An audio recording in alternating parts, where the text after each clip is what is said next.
झारखंड राज्य अल्पसंख्यक आयोग के उपाध्यक्ष शमशेर आलम और सदस्य वारिस कुरैशी ज्योति सिंह मथारू 2 दिवसीय दौरे पर बोकारो पहुंचे, जहां उन्होंने अल्पसंख्यक इलाकों का दौरा कर वहां रह रहे लोगों की समस्याओं को जानने का काम किया। उपाध्यक्ष ने सदस्यों के साथ चास के गौस नगर का दौरा किया, वहां की समस्याओं को जानने की कोशिश की। इस दौरान लोगों ने पानी, सड़क, नाली सहित अन्य सुविधाओं के बारे में उन्हें जानकारी दी। लोगों ने कहा कि पानी की समस्या सबसे ज्यादा है, इलाके में नाली की व्यवस्था नहीं है। इन समस्याओं को लेकर नगर निगम के अधिकारी और के साथ उपाध्यक्ष ने बैठक की और तत्काल पेयजल की व्यवस्था सहित अन्य मुद्दों पर अमल करने की बात कही। गौस नगर को समस्याओं का लोगों ने जिक्र किया। बहुत तकलीफ हुआ कि बोकारो जैसे शहर के बगल में वहाँ पर न पानी की सुविधा है, न कहीं ड्रेन बने हुए हैं। सड़कों के बारे में लोगों ने ये कहा कि सड़क 300 फीट करना होता है तो ठेकेदार 200 फीट करके ही चला जाता है। ये भी शिकायतें हम लोगों को मिली। आज हम लोगों ने नगर निगम नगर विकास के जो पदाधिकारी थे उनको स्पष्ट कहा है कि कम से कम जो पानी की व्यवस्था हो, चूँकि ग्रामीण इलाकों में तो जल नल योजना चल रही है, लेकिन जो शहरी इलाके हैं उस शहरी इलाकों में अगर हम पानी की व्यवस्था किसी तरह से होनी चाहिए।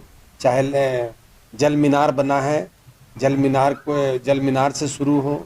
उन्होंने कहा कि टैंकर कोई समस्या का समाधान नहीं है। टैंकर हमेशा इमरजेंसी के लिए होता है कि जब पानी की इमरजेंसी होगी तो टैंकर का उपयोग किया जाता है, लेकिन हमने कहा है कि परमानेंट इसकी व्यवस्था होनी चाहिए। पाइपलाइन बिछना चाहिए, घर में नल से पानी आना चाहिए। मांडू के सीमावर्ती क्षेत्र के चिंतपूर्णी स्टील प्राइवेट लिमिटेड में बड़ा हादसा हुआ। बताया जा रहा है कि बुधवार की रात लगभग 2:30 बजे 4 नंबर भट्टी के ब्लास्ट होने से 2 मजदूर बुरी तरह से झुलसकर घायल हो गए। आनन फानन में फैक्ट्री प्रबंधन ने इलाज के लिए उन्हें अस्पताल भेजा। फिलहाल मजदूरों की हालत चिंताजनक बताई जा रही है। चिंतपूर्णी प्लांट में कल रात में 2:30 बजे के आसपास सूचना आई कि जो 4 नंबर भट्टी है उसमें ब्लास्ट होने से 3 या 4 लेबर गंभीर रूप से घायल हो गए थे, जिसमें से 2 लेबर का बहुत ज़्यादा ही तबीयत ज़्यादा बिगड़ गया है। और अभी सूचना आ रही है कि एक आदमी पूरा अब तब में है, कभी भी डेथ उनका हो सकता है। यही मामला है। और इससे पूर्व में भी ऐसी घटना होते आ रही हैं चिंतपूर्णी में। और इस पर जो भी मैनेजमेंट कंपनी है वो यहाँ पे किसी तरह का कोई सुरक्षा मानक पे ध्यान नहीं दे रहा है, जो भी अपना मनमानी किए जा रहा है। लेबर के हित पे किसी तरह का कोई कार्य नहीं किया जा रहा है। आज देखिए, जो भी सुरक्षा का मानक तय किया गया है, जो भी फैक्ट्री इंस्पेक्टर के द्वारा, चाहे पॉल्यूशन कंट्रोल बोर्ड के द्वारा, कोई भी मानक को फॉलो नहीं किया जा रहा है। आज अभी आप आए होंगे, देखिए आसपास में कितना प्रदूषण हो रहा है। आज नदी के बगल में देखिए चारकोल डंप कर दिया गया है। तो ये पूरा समझिए कि हमारे साथ पूरी खिलवाड़ किया गया है। हमारे पर्यावरण के साथ में खिलवाड़ हो रहा है, हमारे आसपास के लोगों के साथ में खिलवाड़ हो रहा है। कल जब भट्टी ब्लास्ट हुआ तो लोकल ग्रामीण लोग, आसपास के लोग बोले कि उनके घर में भूकंप टाइप का कंपन हुआ 4 से 5 सेकंड के लिए। तो आप कल्पना कीजिए कि अगर उनका घर ढह जाता, चाहे धस जाता घर, तो कितना जान माल का खतरा होता। तो हम कंपनी से यही डिमांड करते हैं कि आप कंपनी चलाइए, आप 1700 लोगों को रोजगार दे रहे हैं। हम लोगों को बहुत खुशी है कि आप रोजगार दे रहे हैं, लेकिन साथ ही साथ जो एक लेबर का जो सुरक्षा मानक है, कम से कम उसके साथ आप खिलवाड़ नहीं कीजिए। कुछ बिचौलियों और कुछ दलालों के साथ मिलकर आप उनके साथ खिलवाड़ मत कीजिए।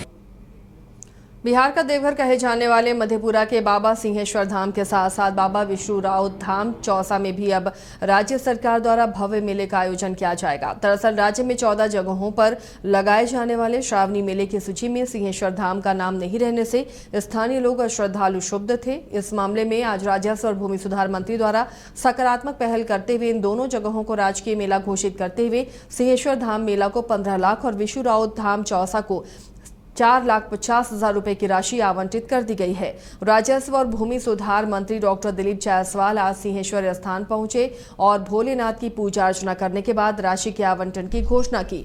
मंत्री ने कहा कि बिहार और झारखंड अलग होने के बाद सिंहेश्वर धाम मंदिर का अपना अलग महत्व है और बिहार के लिए सिंहेश्वर धाम मंदिर दूसरा बैद्यनाथ धाम मंदिर माना जाता है। बिहार और झारखंड अलग होने के बाद सिंहेश्वर धाम मंदिर का अपना एक अलग स्थान है और बिहार के लिए सिंहेश्वर धाम मंदिर दूसरा बैद्यनाथ धाम मंदिर माना जाता है। अभी मैंने 4-5 दिन पहले बिहार के कुछ श्रावण मेला और जो बाबा का धाम है उसके लिए स्पेशल पैकेज के लिए हमने घोषणा किया था, जो कि सरकार के सूची में दर्ज है। उसके बाद मुझे मालूम हुआ कि उसमें सिंहेश्वर धाम का नाम नहीं है। बगल के सांसद पप्पू यादव जी, यहाँ के विधान पार्षद ललन सराफ जी, हमारे भारतीय जनता पार्टी के नेता स्वदेश जी और बहुत लोगों ने 3 दिन में लगातार मुझे फोन किया और सोशल मीडिया के भी माध्यम से इन्होंने मांग किया। जब मैंने ऑफिस में फाइल मंगा कर देखा तो मुझे मालूम हुआ कि यहाँ के जिला पदाधिकारी ने भी क्षोभ व्यक्त किया है और उन्होंने अनुरोध किया है सरकार से कि यहाँ के लिए भी इनका नाम भी अपने सरकार के सूची में जुड़े और इसको भी राशि मिले। ये जिला पदाधिकारी की भी हमारे पास डिमांड आई। कल मैंने स्पेशल बैठक बुला करके पटना में और यहाँ का जो अपना बाबा सिंहेश्वर धाम का मंदिर है उसको राजकीय सूची में हमने इस नाम को जोड़ दिया फैसला लेकर, और इसके साथ साथ चूंकि विशेष खर्च का कोई एस्टिमेट नहीं आया था तो मैंने अभी 15 लाख रुपया।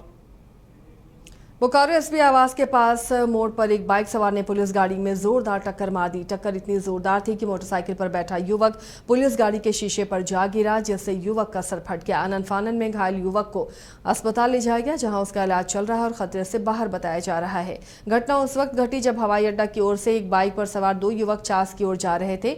वहीं सिटी थाना पुलिस की गाड़ी बोकारो एसपी आवास के पास से निकलकर सिटी थाने की ओर आ रही थी। उसी वक्त हवाई अड्डा की ओर से युवक काफी तेजी से बाइक चलाकर आ रहे थे और पुलिस की गाड़ी में जाकर टक्कर मार दी, जिससे ये घटना घटी।